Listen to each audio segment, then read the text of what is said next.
Hello everyone, so this side of favourite chemistry educator. Sir मैं ज़्यादा time नहीं लूँगा, आपसे 2 से 3 मिनट लूँगा, ऐसे ही टाइम टीसीएस एग्ज़ाम आने वाला है। ठीक है। अब कुछ बच्चों की क्या प्रॉब्लम है, मैक्सिमम की रहती है कि हम पूरी तैयारी कर लेते हैं, सब चीज़ पढ़ लेते हैं, लेकिन फिर भी हमारा केमिस्ट्री में स्कोर जो होता है वो 150 अराउंड 155 या मैक्स 160 है। ऑन एन एवरेज इसी के बीच में फंसा रह जाता है।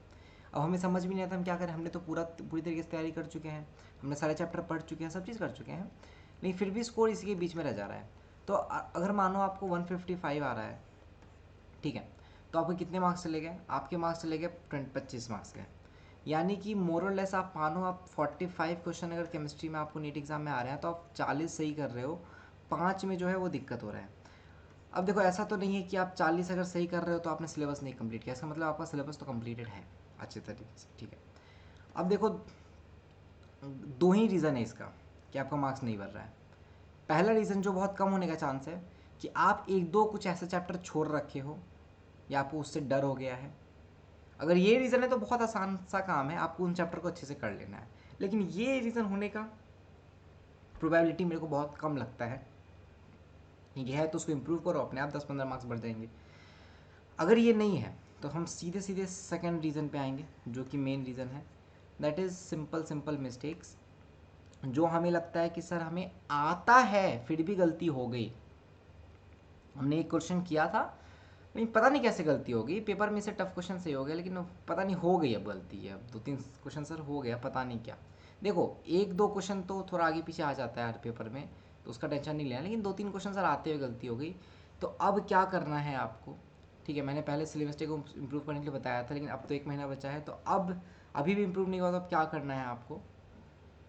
अगर कर रहे हो तो अच्छी बात है, कंटिन्यू रखो। नहीं कर रहे हो तो आप जब भी क्वेश्चन बनाओ, चाहे आप 20 मिनट ही क्यों, 20 क्वेश्चन ही क्यों ना बनाओ, चाहे आप कोई 10 क्वेश्चन ही क्यों नहीं बनाने जा रहे हो, टाइमर सेट करके आप क्वेश्चन बनाओ।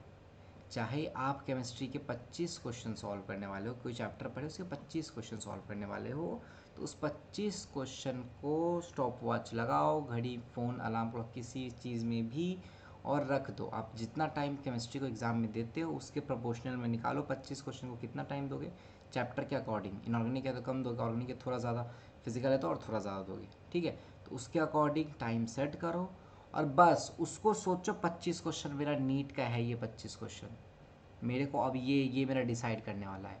यानी प्रेशर में रह के सॉल्व करना स्टार्ट करो, और उस ड्यूरेशन में एकदम जैसे कोई फुल मॉक देते समय सब चीज़ हटा देते हो, बोल देते हो घर में कि मैं मॉक बना रहा हूँ, कोई डिस्टर्ब मत करना, वैसे, है ना।